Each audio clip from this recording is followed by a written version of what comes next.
یہ جو ایک قیدی بنے ہوئے ہیں 1 کروڑ سے زائد کشمیری جموں میں، کشمیر میں، وادی کشمیر میں اور لداخ میں، کیا یہ معمول کی بات ہے؟ ہمارے یہاں باقاعدہ اس طرح کے لوگ موجود ہیں جو انڈیا سے ون سائیڈڈ دوستی کی نہ صرف پینگیں بڑھاتے رہے بلکہ ایسے میڈیا گروپس بھی موجود ہیں جو باقاعدہ امن کی آشا اڑاتے رہے. کسی ادارے نے، کسی چیمپئن، کسی بہت بہادر ادارے نے اس کو روک لیا. ان کی ناک کے نیچے انہوں نے یہاں بیٹھ کر کے کشمیر کاز کے اوپر سوالات کیے. ان کی ناک کے نیچے بیٹھ کر کے یہاں اجمل قصاب کو پاکستانی ثابت کیا. آپ ککھ نہیں کر سکے. سبسکرائب کریں اور بیل دبائیں تاکہ کوئی خبر رہ نہ جائے. جب سے بی جے پی کی بھارت میں حکومت آئی ہم انتہا پسندی میں شدت دیکھ رہے ہیں، مقبوضہ کشمیر میں ظلم دیکھ رہے ہیں، اور بڑھتے بڑھتے اب ان کے حوصلے اتنے بڑھ گئے کہ اب انہوں نے سرکار دو عالم صلی اللہ علیہ وآلہ وسلم کی شان میں گستاخی شروع کر دی اور علل اعلان شروع کر دی اور پارٹی کی سرپرستی میں شروع کر دی، ان کے ترجمانوں نے شروع کر دی. لیکن اس کے بعد کیا ہوتا ہے کہ مسلمان بھارت میں نکلتے ہیں اس کے خلاف کہ ہمارے نبی کریم صلی اللہ علیہ وسلم کی شان کے منافی کس طرح سے کوئی بات کر سکتا ہے، یہ ہمارے ایمان کا حصہ ہے. ان پر الٹا ظلم ہوتا ہے، سرکاری طور پر پولیس بھی ظلم کرتی ہے اور حکومت بھی ظلم کرتی ہے.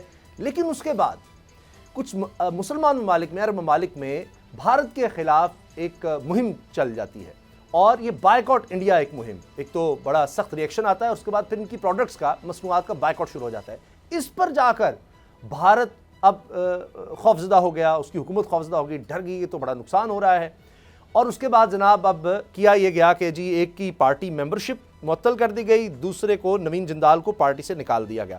وہ الفاظ تو میں دہرا بھی نہیں سکتا، سوچ بھی نہیں سکتا، میری زبان اللہ کرے کہ کبھی بھی اس قابل نہ ہو سکے کہ وہ میری زبان پر الفاظ آ سکے. بہرحال شدید گستاخی سرکار دو عالم وسلم کی شان میں. اب اس کے بعد پورا بھارت ہل گیا ہے، سرکار ہل گئی ہے. لیکن لغاری صاحب، کیا آپ کو لگتا ہے کہ یہ واقعی بھارت کو یا بی جے پی کو احساس ہو گیا؟ یہ تو ان کی دہائیوں پر مبنی ایک سوچ ہے. یہ کیسے ہو سکتا ہے کہ ترجمان آئے، ترجمان ہے بی جے پی کی، اور نورپور شرما، پھر نوین جندال جو ان کا سینئر رہنما ہے، یہ دونوں کرتے ہیں. ان کی تو ٹریننگ یہ ہے، تو ان کو صرف ہٹانا یہ دکھاوے کے لیے کہ آج ان کا ایک سوشل یا ایک اکنامک بائیکاٹ ہو رہا ہے، تو اس کی وجہ سے یہ سب کر رہے ہیں؟ اور کیا مسلم ممالک یا مسلمان اتنے اب سادہ ہیں کہ اس کو سمجھیں گے کہ ہاں کافی ہو گیا؟ ایک تو پہلی بات یہ ہے کہ مسلمان جس طرح سے جذباتی ہوتے ہیں وہ قدرتی ہے، ایسا نہیں ہے. وہ اپنے بارے میں تو بات سہ سکتے ہیں، اور سرکار رسالت مآب حضرت محمد مصطفیٰ صلی اللہ علیہ وسلم کے بارے میں کوئی بات سن بھی نہیں سکتے جو منفی بات ہو، جو ان کے بارے میں کہی جائے. یہ عمومی رویہ ہے ہمارا، اور ہم اس بات کو کسی صورت میں برداشت نہیں کرتے ہیں. اور یہ خاتون کو جو پیچھے ہٹایا گیا ہے یہ چند دنوں کی بات ہے. اگر ہمارے اسلامی ممالک کے سربراہان مطمئن ہو رہے ہیں کہ جناب انہوں نے خاتون کو پیچھے کر دیا اور اس کی رکنیت ختم کر دی، تو یہ صرف چند دنوں کی بات ہے اور وہ واپس لے آئیں گے. کیونکہ انہیں اب یہ جو یورپ میں کھیل ہوتا تھا، ہمارے پاکستان کے پڑوس میں بھارت میں یہ فیکٹری لگنے والی ہے کہ ہمارے مسلمانوں کے جذبات کو اشتعال میں لا کر جو ہے وہ ہمیں بیزار کیا جائے، ہمیں تنگ کیا جائے. ایک بات. دوسری بات یہ ہے کہ دائمی حال یہ ہے کہ جو بیسک کور ایشوز ہیں اسلامی دنیا اس پر متحد ہو جائے. یعنی کشمیر ایشو نہیں ہے. یہ 5 سال سے زیادہ عرصے سے جس طرح کشمیریوں کے ساتھ ہو رہا ہے، برہان وانی کے قتل کے بعد، اور پھر پچھلے خاص طور پر پچھلے 4 سال سے جو لاک ڈاؤن ہے، اس پر کیا یہ اسلامی دنیا اسی طرح چپ کر کے بیٹھی رہے گی؟ جس طرح سے ابھی بے جرم بے خطا کسی ایک معقول فرد جرم کے بغیر 2 بار عمر قید کی سزا دی گئی یاسین ملک کو، کیا یہ جو ہے یہ معمول کی بات ہے؟ عام سی بات ہے. جس طرح سے اسیر ہو کر زندان خانے میں، جن کا گھر زندان تھا، سید علی گیلانی فوت ہوئے ہیں، کیا یہ جو ہے معمول کی بات ہے؟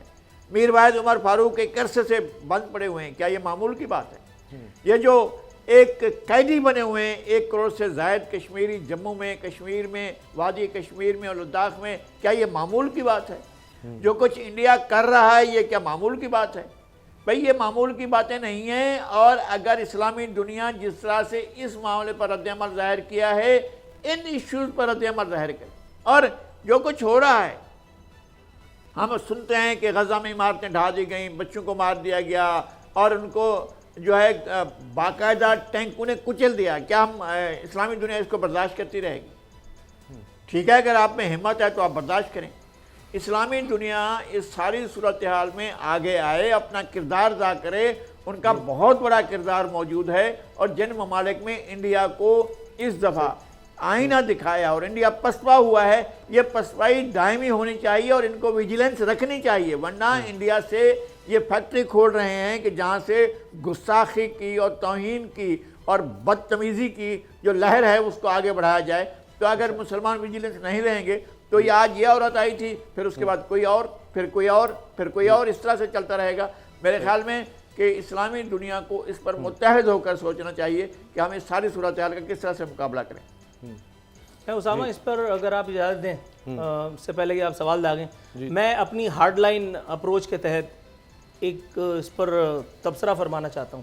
جی جی، اسلامی دنیا نے تو ایکا کر لیا ہے، یو اے ای کے لوگوں نے بلایا، باقاعدہ حکمرانوں نے بلا کر کے مودی کو، اور باقاعدہ وہ اپنا اعزاز بھی دیا۔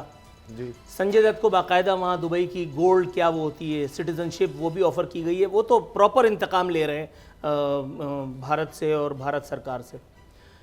میرا اپنا خیال یہ، میں چھوٹا سا تھا، 5ویں کلاس میں اسکول جایا کرتا تھا، اور اس وقت سے میں دیکھ رہا ہوں، پہلے فلسطینیوں کی خبر چلتی تھی، اس کے بعد کشمیریوں کی خبر چلتی تھی، ہم ڈسکشن کرتے ہوئے اور اسکول کے راستے پر روانہ ہو جایا کرتے تھے۔ آج میرے بچے ان کلاسوں میں ہیں اور آج وہ جا رہے ہیں، اور آج بھی ہم یہی بات کر رہے ہیں کہ اسلامی دنیا کو اتحاد کرنا چاہیے۔ اسلامی دنیا نام کی کوئی چیز اس وقت موجود نہیں ہے، اس وقت صرف مطلبی دنیا کے نام کی چیز موجود ہے، جہاں آپ کا فائدہ آپ نے دیکھنا ہے، میرا فائدہ میں نے دیکھنا ہے۔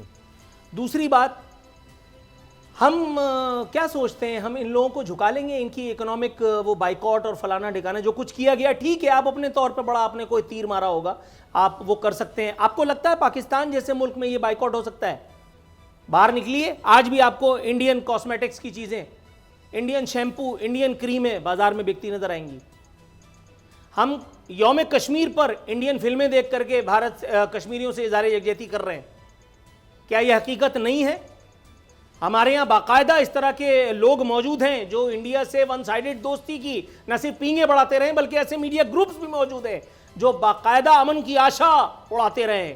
کسی ادارے نے، کسی چیمپئن، کسی بہت بہادر ادارے نے اس کو روک لیا، ان کی ناک کے نیچے انہوں نے یہاں بیٹھ کر کے کشمیر کاز کے اوپر سوالات کیے، ان کی ناک کے نیچے بیٹھ کر کے یہاں اجمل قصاب کو پاکستانی ثابت کیا۔ آپ ککھ نہیں کر سکے، آپ ہوں گے بہت بڑے۔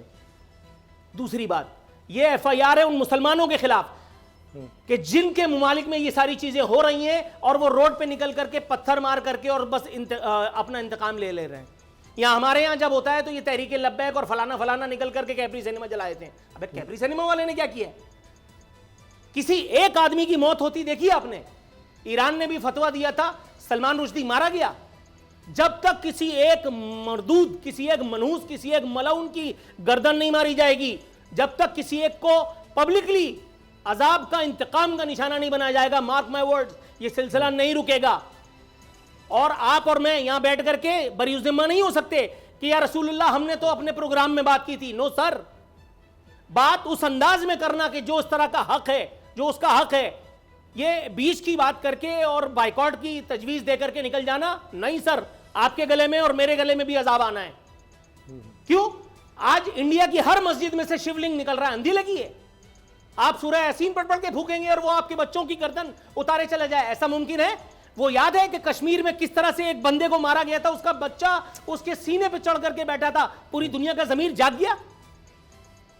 اور آپ سورہ یاسین پڑھ پڑھ کے، سورہ ملک پڑھ پڑھ کے، اور آپ نیکی کا درس دے دے کے دنیا کو جگائیں گے؟ نو سر، حق اس کا ہوتا ہے جس کے پاس تپڑ ہوتا ہے، جو اپنا حق چھیننا جانتا ہے، جو اپنا حق منگوانا جانتا ہے۔ آپ بنا چکے ہوں گے ایٹم بم، آپ سے اپنی گٹر لائن سیدھی نہیں پڑ رہی۔ آپ بنا چکے ہوں گے ایٹم بم، آپ کا کوئی وزیر، کوئی سفیر یہاں سے جس کے خلاف عدالت کارروائی کا حکم دیتی ہے ملک میں نہیں بیٹھتا، سب جا کے لندن، امریکہ، دبئی میں بیٹھتے ہیں۔ لندن، امریکہ، دبئی سے جب فارغ ہوتے ہیں، آپ کے ادارے ان کو کلیئرنس دیتے ہیں، یہاں کے گورنر فلانا ڈھکانا سب بنتے ہیں۔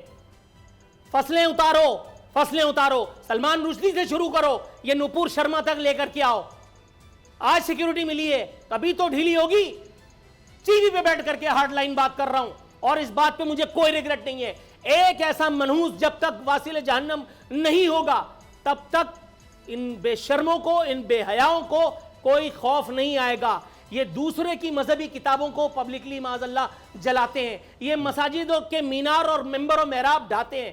آپ کے خیال میں یہ اپنی مصنوعات کے بائیکاٹ کے؟ نو سر, یہ فائنینشیل آپ ان کو ڈنڈا دکھا رہے ہیں, ٹھیک ہے, یہ ایک ایسپیکٹ ہے, لیکن ان بدبختوں کو جب تک اپنی زندگی کا خوف لاحق نہیں ہوگا, جی جب آپ کی رگوں میں حرام بہتا ہے نا تو پھر آپ کے دل میں خوف بھی بیٹھتا ہے. ان کو خوف دلانا ہے, اور جب تک کوئی یہ نہیں کرے گا, میں بہت معذرت کے ساتھ اپنی یہ بات کر رہا ہوں, جب تک کوئی ان کی گردن نہیں اتارے گا ان بے شرموں کو شرم نہیں آنے کی. اچھا, اب امام مالک کا جس طرح فرمانا ہے کہ جی وہ اس امت کا جواز ہی ختم ہو جاتا ہے جو اگر نبی کریم صلی اللہ علیہ وسلم کی شان کے منافی کوئی بات کرے اور وہ اس پر ایکشن نہیں لے گی, یعنی وہ اس کو برداشت کر جائے یا اس کے ہوتے ہوئے یہ ہو جائے, اس کے وجود کا پھر کوئی فائدہ نہیں. تو لغاری صاحب, یہ تو بابری مسجد سے یا اس سے پہلے بھی دیکھ رہے ہیں بڑھتے بڑھتے مساجد کو شہید کیا گیا, سارا کچھ ہوا مسلمانوں ظلم, لیکن اب یہ ذرا دیکھیے کہ کیا ہو گیا, ہمارے ایمان کی جو بنیاد ہے اسی پر حملہ, جو ان کو پتہ بھی ہے کہ نہیں برداشت ہو سکتا, پھر ٹیلی ویژن پر آ کر, اس کا مطلب ہے ان کو پتہ ہے کہ ہمارے خلاف کچھ نہیں ہوگا. جس طرح سے نور عارفین کہہ رہے ہیں, ان کو اندازہ ہے کہ ہمیں کوئی سزا تو ہو ہی نہیں سکتی, بھارت میں کیا اس طرح سزا دی جائے گی. ویسے سیکولرزم کہا جاتا ہے کہ جناب کوئی ہمارا کوئی مذہب نہیں ہے, لیکن وہاں پر مسلمانوں کے خلاف جو مرضی کرتے رہیں. تو اب آپ سمجھتے ہیں کہ ہمارے حکمرانوں میں کم از کم اس تعاون والی, کیونکہ لوگ تو چلے بائیک آؤٹ کریں گے, نور عارفین سمجھتے ہیں یہ ناکافی ہے, یقیناً ناکافی ہوگا, لیکن اب اس سے بڑھ کر لوگ کس طرح سے کر سکتے ہیں جو اپنے مالک میں رہ رہے ہیں, وہ کیا کریں. یہ جو حکمران ہیں یہ اگر مل کر کچھ کریں, جس کا آپ نے کہا, تو بہت کچھ ہو سکتا ہے. لیکن وہ تو واقعی ان کو سول ایوارڈ مودی کو دے رہے ہیں, بلا رہے ہیں, ہر طرح کی اس کو سہولت دے رہے ہیں, تو یہ ان میں غیرت ختم ہو جاتی ہے حکمرانی میں جب آتے ہیں. اور یہ صرف پریشر چونکہ عوام کا ہے تو دکھانے کے لیے جناب بلا لیا اور احتجاج کر ریکارڈ کروا دیا ان کے سفیروں کو بلا کر, بس. یعنی کوئی ان کے کم از کم یہ کریں کہ بھائی تمہارا سفیر نہیں یہاں رہ سکتا, ختم, ان سے سفارتی تعلقات ہی ختم کر لیں. میں پاکستان کا ایک شہری ہوں اور پاکستان کے تمام قوانین کو مانتا ہوں اور ان پر عمل درآمد کرنا میں اپنا فرض سمجھتا ہوں. میں اسلامی دنیا میں ایک مسلمان ہوں اور اسلامی دنیا کے تمام ویلیوز کو, اقدار کو, ان کا احترام کرتا ہوں. میں ایک بین الاقوامی برادری کا ایک رکن ہوں اور میں بین الاقوامی برادری کی تمام اچھائیوں کو تسلیم کرتا ہوں اور انہیں جو ہے میں برحق مانتا ہوں, جو بھی اچھائیاں ہیں. میں قانون کو اپنے ہاتھ میں لینے کا تصور بھی نہیں کر سکتا ہوں. یہ کام ریاستوں کا ہے. حضور اکرم صلی اللہ علیہ وآلہ وسلم نے کبھی بھی کسی شخص کو قانون کو ایبروگیٹ کرنے کی کبھی ہدایت نہیں کی ہے. فیصلہ اسٹیٹ نے کرنا ہے, فیصلہ ریاست نے کرنا ہے, فیصلہ مملکت نے کرنا ہے. اگر کوئی ریاست دیکھیں نا, ایک کنونشن بنا دیا ہے, ایک واقعہ ہوا نہیں ہوا یہ ہمارا معاملہ نہیں ہے, لیکن ایک واقعہ ہوا, کہا جاتا ہے کہ نازیوں نے کنسنٹریشن کیمپوں میں 60 لاکھ یہودیوں کو قتل کیا. اگر آج اسامہ کہیں جا کر کہتے ہیں کہ یہ واقعہ غلط ہے تو اسامہ پر کیس بن جائے گا. یورپ میں کسی بھی ملک میں آپ کہیں کہ یہ نہیں ہے, یہ غلط ہے, تو آپ پر کیس بن جائے گا. تو اگر ایسا ہی اگر آپ ایک اسلامی برادری قانون بنا لے کہ جی اگر ایسا ہوتا ہے, اگر کوئی گستاخی کرتا ہے حضور اکرم کی شان میں, تو ہمارے ملک میں کیس بن جائے گا اور جو ملک اس میں انوالو ہوگا ہم اس ملک کے ساتھ نہیں ہوں گے. تو آپ اپنا کنونشن بنائیں, اسی طرح کا ایک قانون بنائیں کہ جناب ہم اس طرح کی بات سننے کے روادار نہیں ہیں, پھر ساری اسلامی برادری اس کی پابندی کرے. یہ بات بھی ہوتی نہیں, عمران خان صاحب بھی کرتے ہیں. تو میری گزارش یہ ہے کہ نہ تو نور العارفین فتویٰ دے سکتے ہیں, نہ میں فتویٰ دے سکتا ہوں کہ آپ فلاں کو قتل کر دیں. یہ فیصلہ ریاستیں کریں, مملکتیں کریں. ریاستیں وہ فیصلہ کریں کہ جناب کوئی بھی شخص اگر اس طرح کا عمل کرتا ہے تو پھر ہم اس کو اختیار نہیں کریں گے. لیکن جب یہ ریاستیں نہیں کر رہی ہوں گی تو پھر ہیں. اور اقوام متحدہ کی سطح پر عمران خان کہتے رہے کہ جی یہ قانون بننا چاہیے. بالکل جو آپ نے مثال دی, بڑی خوبصورت مثال تھی کہ اگر یہ ان کے لیے ہو سکتا ہے تو مسلمانوں کے لیے کیوں نہیں. اور پھر آپ نے یہ بھی بہت اچھی بات کی کہ نہیں, اگر وہ کر رہے تو آپ یہ جو 57 اسلامی ممالک ہیں, قدرتی وسائل سب سے زیادہ ان کے پاس ہیں, یہ اپنے ممالک کے لحاظ سے سارے مل کر یہ قانون تو بنائیں کہ اب یہ کرے گا تو تمام ممالک مل کر اس کو اس طرح سے ملک کو کوئی سزا دیں گے. بریک لیتے ہیں جی, اور بریک کے بعد بات کریں گے کہ یہ جو ہم سنتے ہیں اوگرا کی طرف سے جناب ریکمنڈیشن آ گئی ہے oil and gas regulatory authority کے, تیل کی قیمت بڑھا دیں جی, گیس کی قیمت بڑھا دیں. یہ اصل میں ہوتا کیا ہے, کس طرح سے یہ ڈرامے بازی قوم کے ساتھ ہوتی ہے. بریک کے بعد سبسکرائب کریں اور بیل دبائیں تاکہ کوئی خبر رہ نہ جائے.